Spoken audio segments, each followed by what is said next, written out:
అన్న నమస్తే. నమస్తే బ్రదర్. ప్రస్తుతం వైఎస్ఆర్సీపీ సోషల్ మీడియాలో ఒక పోస్ట్ చక్కర్లు కొడతా ఉంది. అదేంటంటే ఆంధ్ర రాష్ట్ర ముఖ్యమంత్రి నారా చంద్రబాబు నాయుడు గారు స్కిల్ డెవలప్మెంట్ విషయంలో గతంలో అరెస్ట్ అయ్యారు. సో ఆయన సంబంధించినటువంటి బెయిల్ రద్దు చేయాలి, ఎందుకంటే బయట సాక్ష్యాధారాలు తారుమారు చేస్తున్నారంటూ కాకాని ఆయన సంబంధించిన మాజీ మంత్రి ఆయన విస్తృత స్థాయిలో మీడియా మీటింగ్లో మాట్లాడుతూ ఉన్నాడు, రకరకాల పోస్టులు పెడతా ఉన్నారు. ఏంటన్న ఈ విషయం? వాళ్ళ ముందు కాకాని గోవర్ధన్ రెడ్డికి సిగ్గు ఉండాలి. దానికన్నా ముందు ఈయనేదో చంద్రబాబు నాయుడు బెయిల్ రద్దు అవ్వాలి అంటూ కూడా సొల్లువాగుడు వాగుతూ ఉన్నాడు కదా. ముందు ఈయన మీద ఉన్న కేసులు సంబంధించిన బెయిల్ రద్దు అవ్వకుండా చూసుకోమనండి. ఈయన అధినాయకుడి మీద ఉన్న కేసులకు సంబంధించిన ఏదైతే బెయిల్ ఉంటుందో ఆ బెయిల్ రద్దు అవ్వకుండా చూసుకోమనండి. ముందు వాటి గురించి పోరాటం చేయమనండి. సాక్ష్యాలని తారుమారు చేసే బుద్ధి వీళ్ళకుంది. ఈరోజు జగన్మోహన్ రెడ్డి 11 సిబిఐ ఈడీ కేసుల్లో ప్రధాన నిందితుడు A1 నిందితుడిగా ఉండి బెయిల్ మీద దాదాపుగా 12-13 ఏళ్ల నుంచి బయట దర్జాగా తిరుగుతుంటే దాని గురించి ఎవడో మాట్లాడ్డు.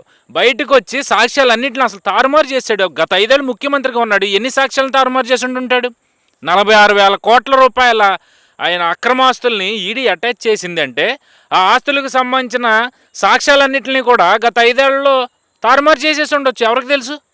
రేపు అనే రోజు ఈ అంశం సుప్రీంకోర్టులో చర్చకొచ్చిన తర్వాత లేదా హైకోర్టులో చర్చకొచ్చిన తర్వాత సాక్ష్యాలను ఏవైనా అని అడిగితే తెల్లమొహాలు వేయాల్సిందే సిబిఐ అధికారులు. ఈరోజు వీళ్ళు చంద్రబాబు నాయుడు స్కిల్ డెవలప్మెంట్ కేసులో అవినీతి చేశాడు, అది చేశాడు, ఇది చేశాడు అంటూ కూడా అక్రమంగా 52 రోజులు జైల్లో పెట్టి ఆయన నిర్బంధించి ఆయనకి నిద్ర లేకుండా చేసి పతివ్రత కౌరులు చెప్తున్నారు. ఈరోజు వచ్చి చంద్రబాబు నాయుడు బెయిల్ రద్దు చేసేంత దమ్ము ధైర్యం మీకుందా? అంటే నేను ఇక్కడ బెయిల్ రద్దు గురించి నేను ఇక్కడ టాపిక్ పాయింట్ అది కాదండి. ఆయన నిజాయితీపరుడు, తప్పు చేసుంటే మీ అధినాయకుడు తండ్రి గారు కానీ తల్లి గారు కానీ లేదంటే లపాకి లక్ష్మీపార్వతి గారు కానీ లేదంటే ఇప్పుడు ఉన్నాడు కదా మీ మోచేతి నీళ్ళు తాగే ఉండవల్లి అరుణ్ కుమార్ లాంటి వాడు ఎన్ని కేసులు వేశారండి కోర్టులో ఆయన అక్రమాస్తుల మీద? ఏ ఒక్కటన్నా తేల్చగలిగారా?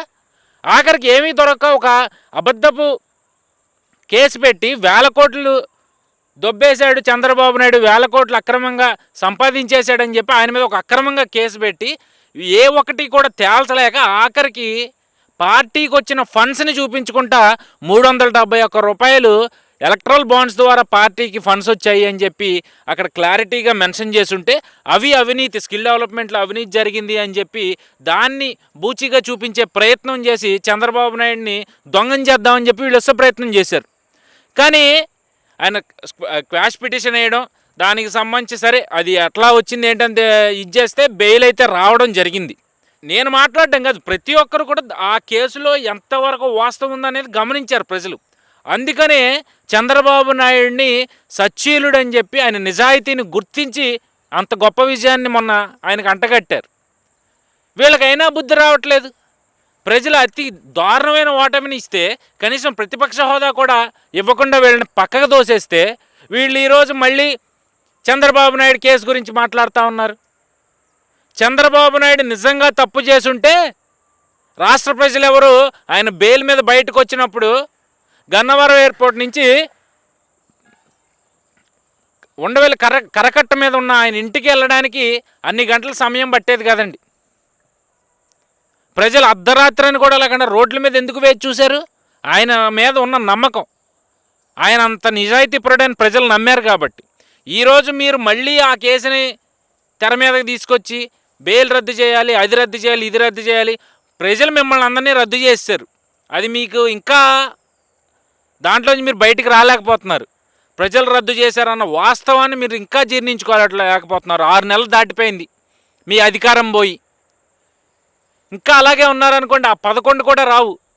కనీసం ఆ 11ని నిలబెట్టుకోవడానికైనా కష్టపడండి అయ్యా. గతంలో 14 నుంచి 19 కాలంలో ఒక గౌరవప్రదమైన ప్రతిపక్ష హోదా ఇచ్చారు.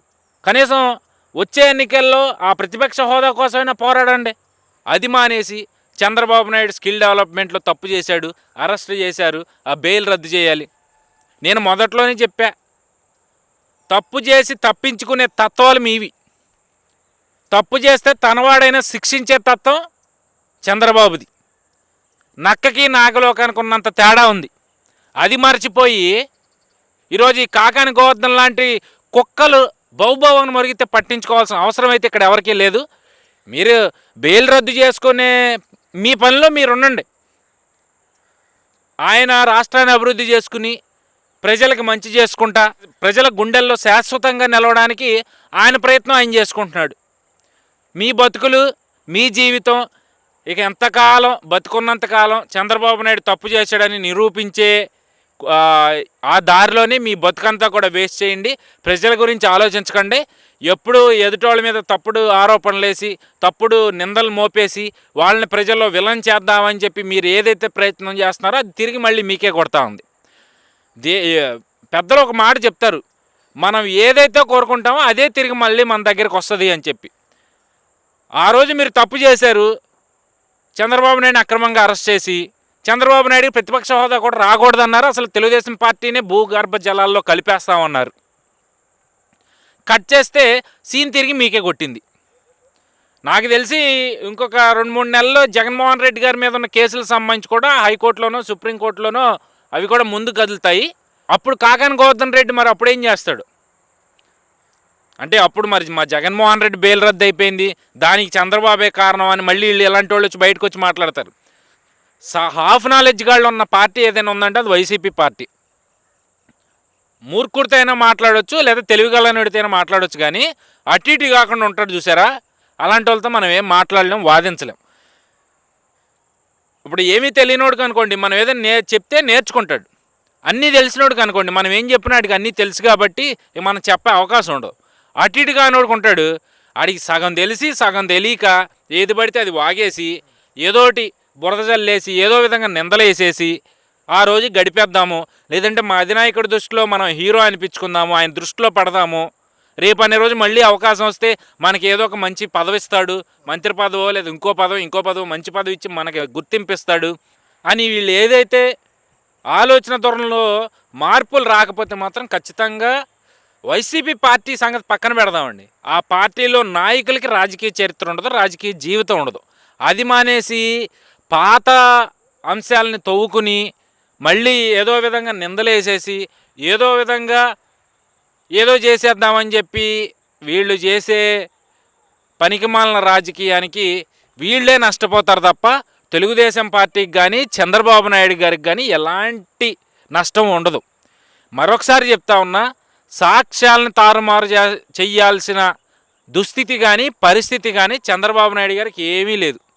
నిజంగా ఆయన తప్పు చేస్తే శిక్షించండి, కోర్టులు ఉన్నాయి అందుకే కదా.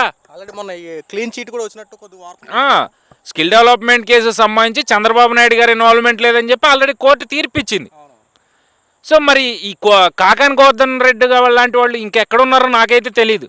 ఇంకా నిద్రావస్థలోనే ఉన్నారు. నేను చెప్పాను కదా, 6 నెలలు అయిపోయినా ఇంకా అదే ఇదిలో ఉన్నారు. అందులోంచి బయటికి రాలేకపోతున్నారు. అందులోంచి బయటకు వచ్చి వాస్తవాలు ఏం జరుగుతున్నాయో గ్రహించి వాస్తవికంగా వాళ్ళు మెలిగితేనే వాళ్ళకి భవిష్యత్తు ఉంటుంది, లేదంటే వాళ్ళ భవిష్యత్తుని వాళ్ళే పూర్తిగా నాశనం చేసుకుంటున్నారు అనేది కళ్ళకు కనపడతా ఉంది. థ్యాంక్ యూ అన్న.